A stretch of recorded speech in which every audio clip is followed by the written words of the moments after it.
Hi there, Eileen J. here. Thanks for coming back.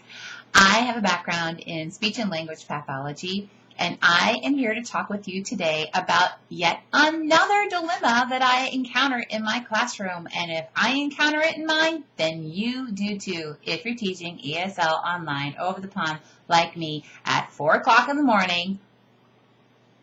But we can move on from that part now, can't we?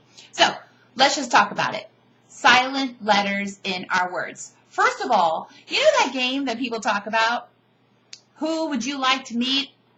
Anyone in the world, alive or dead? Who is it going to be? Who would you like to sit and have dinner with? Well, I'd like to pick a bone. I'd like to pick bones with an entire group of people, any and all of them, who decided to put silent letters in our words. Why? Why? Our language is so weird, unnecessarily difficult. And sometimes that makes it fun. It actually does, at least for someone like me. So here's the deal. I have a workaround. This is what I do when I teach silent letters during our lessons. I have a few examples. These are words that I come across frequently, and I'm sure you do too, if you're teaching level 2s, level 3s, and so on. So I sort of pack a 1-2 punch. That's my workaround, right? Maybe even a 1-2-3 punch, but usually it's just a 1-2 process for me, but I'll go ahead and build in the third. So for example, in the case of the word listen, T is not pronounced. It's a silent letter. We can't answer why, and I will often, when asked the question in a classroom, why is the T? What is the T there for? I get these questions sometimes. Even had a parent ask me, and my answer was, I don't have an answer for you. The only thing I can tell you is English is weird. That's it. So we just must memorize or learn when to work around these strange nuances. And no, I didn't use all that incidental language with the parent, who is moderately fluent, actually. We got into a conversation about it. But either way, with my students, this is what I do. I don't always star unless they're really, really getting stuck on it, and my first 2 workarounds are not sinking in. List in, Sh. T is sh. Listen. And that's how I do it. I simply cover the letters that aren't to be uttered. That's what I do. Sh. Hour. Sh. H. Sh. Hour. Good. Cold. Sh. L. Could.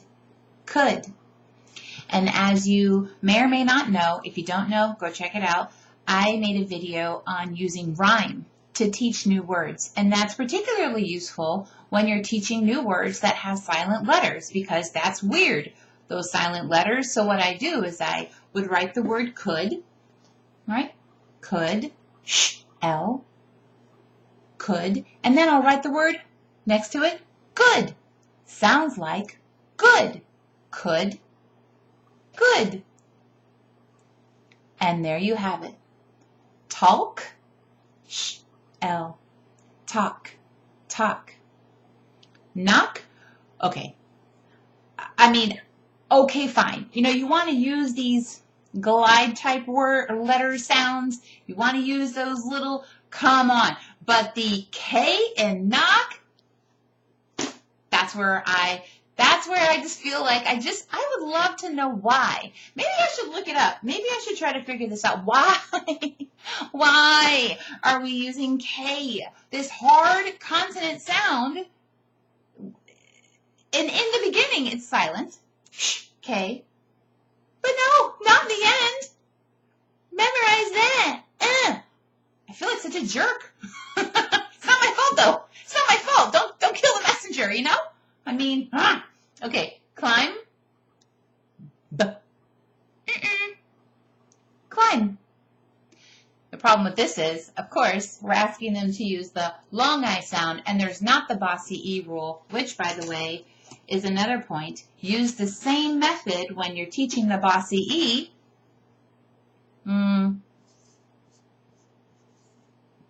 Thin. Fine. E. Sh. Fine. When you see the E, I says its name. Shh. Fine. You get the gist? Okay. Guard. I come across this often. This is a really tough word. Vowels are weird. As you well know that. They change depending on which consonant follows. And we know R is weird. R change. R is an entire, we could talk for days about R if you want.